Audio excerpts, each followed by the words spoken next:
But they get me back on the second vehicle, which was, like I said, still operational, and get me back up to the command post. And man, and little did I know that at that moment, that's when my battle, my personal war started, right then, that day. And I get up there, and same doc that I was talking to, that was in the Humvee counting the flares, was working on me. And I was pissed. I was not happy.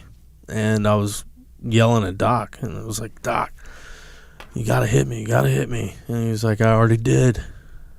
And so I'm like, you're a stingy bastard. Because he only would hit me with 2 sticks of morphine, and I knew he had more. And all I knew was I was in a lot of pain. He had the remedy, and he wasn't giving it to me. Mm-hmm. And I was like, that's kind of bullshit. You know, I didn't understand that the muscles around my lungs could relax so much that I suffocate. I didn't know. Didn't care. Mm-hmm. Just knew I was in a lot of pain. He had drugs, and he was not giving them to me. Little did I know the guy was, you know, the tip of the spear and saving my life. Mm-hmm. And while this whole situation was really gnarly and very painful and very, very humbling, I wouldn't trade it at all, because I got to tell every one of those guys, every single one of them, it was just like talking to my dad, but I was talking to my brothers. I just got to tell every one of them how much I loved them, how much they meant to me, how much I respected them, and that this is real. What we're doing is real. Look at me. Look at me and remember this, and go fight your balls off, because this is what they want to do to every one of us. Don't let it happen again. Just learn from this. You have to fight for me now. And that was, you know, it was a situation where, and they kept telling me, you know, hey, Schick, this is your bird home. It's your bird home. And it would piss me off every time they said it. Mm-hmm. It was like, I don't want to go home. Shut up. I don't want to go home. Schick, you get to go see your family. You are my family.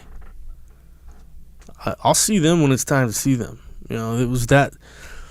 So there's this whole series of thoughts and emotions, and, you know, I mean, it was everything from laughing and crying to everything in between to laughing again. And they were scrambling to get the Medevac there, and the problem was that we didn't have any fighter escorts, and it took forever because they were all dispatched. So I mean, they were all scrambled, and so it was a Texas Army Air National Guard pilot that heard the transmission that, you know, this Marine out of Texas, Category 4, rapidly approaching Category 5.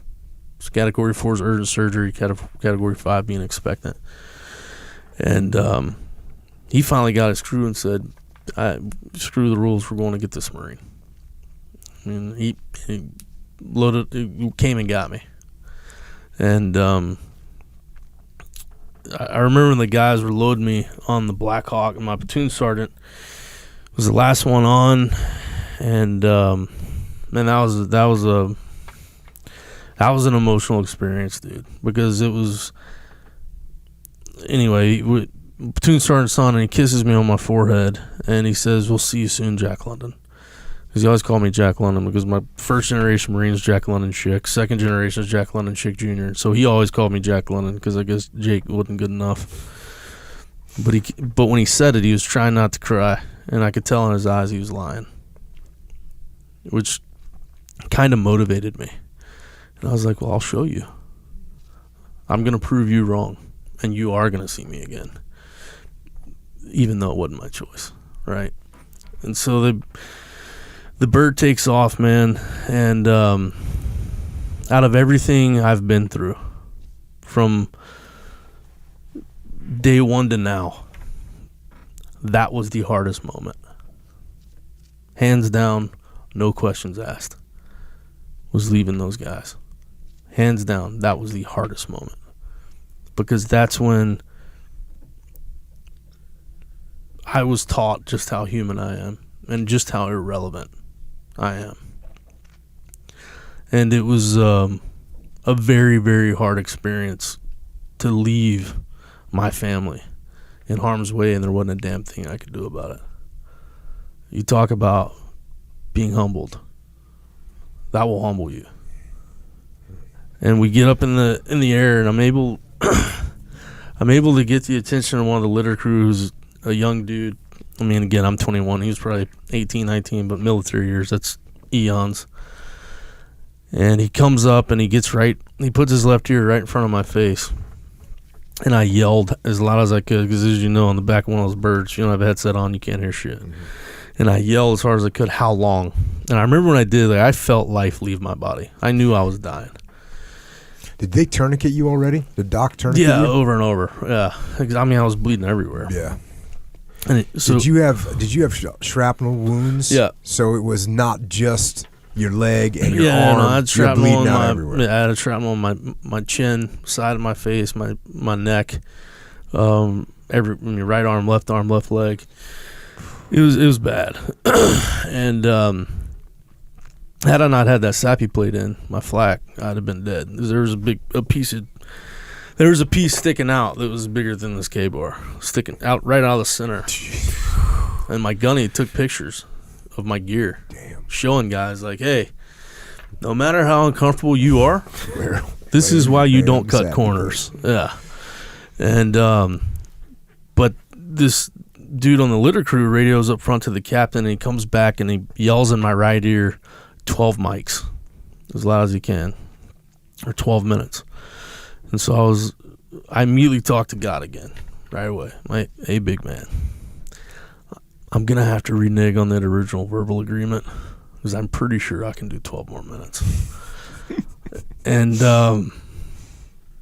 obviously he gave me that because I'm talking to you. But we landed in Baghdad, which is just a makeshift field hospital at the time. I'm sure you remember from seeing it in 04, but it was, man, they pulled me off the bird and immediately started working on me. I mean, and I was not happy about this situation, because they kept saying name, rank, social, because they wanted me alert and aware, and I knew what they were doing. And I was like, but it's like if you slam your finger in the door, right? And your buddy's right there, and he's like, hey, are you okay? Are you okay? Are you okay? And every time they say it, the pain goes up. Like, I would be golden if you would just shut your yapper, And so I just yelled finally and pointed with my right arm. It was the only thing that worked, was that, hey, it's tattooed right there on my ribs. I'm done talking. Like, I'm going to show them, right? And I didn't. And so I didn't talk again until they get me in the tent, and they loaded me up with some of the good shit, because I felt it definitely helped the pain, but I was still in massive amounts of pain. And I'll never forget, one of the surgeons was slowing up my face, and he said, oops. And I looked at it, I was like, hey, what do you mean, oops, doc? And he's like, hey, sorry, Marine, I digged up on your stitches. I'm going to have to start again. And I said, hey, doc, at this point I have the sheet up to my neck. I said, hey, doc, I don't know if you've seen my body from the neck down, but I'm fairly certain the scratches on my face are the least of our worries. And I think he had the anesthetist knock me out at that moment, because that's the last thing I remember until I was woken up by Nurse Jax, who she had told me. She woke me up, and I'm coming out of the OR, and that's still in Baghdad? Yeah. And she says, hey, Marine, I'm sorry to tell you this. We had to take your right foot. It was dead when you got here. There's no blood flow. And it was crushed. And I remember thinking to myself, like, shit, they took the wrong foot, because it was my left one that was really messed up. And so then I think, like, it's good enough for government work, right? Whatever. And I'm just, I'm just like, and the long day just got longer. So you're completely contorted and twisted and backwards. Yeah. Left foot was the one that made it. Yeah. And the one that looked pretty normal to you. Looked completely normal with my boot on. Everything looked normal. But then she described it to me. She said, when you got here, imagine like a surgical glove, but in the shape of a foot as opposed to a hand, being filled with sand. That was your right foot. She said everything in it was completely crushed. It was to the point to where it cut off the blood supply. And so somehow none of my major arteries in my left arm or left leg got hit. And so there was still hope for my left leg and my left arm.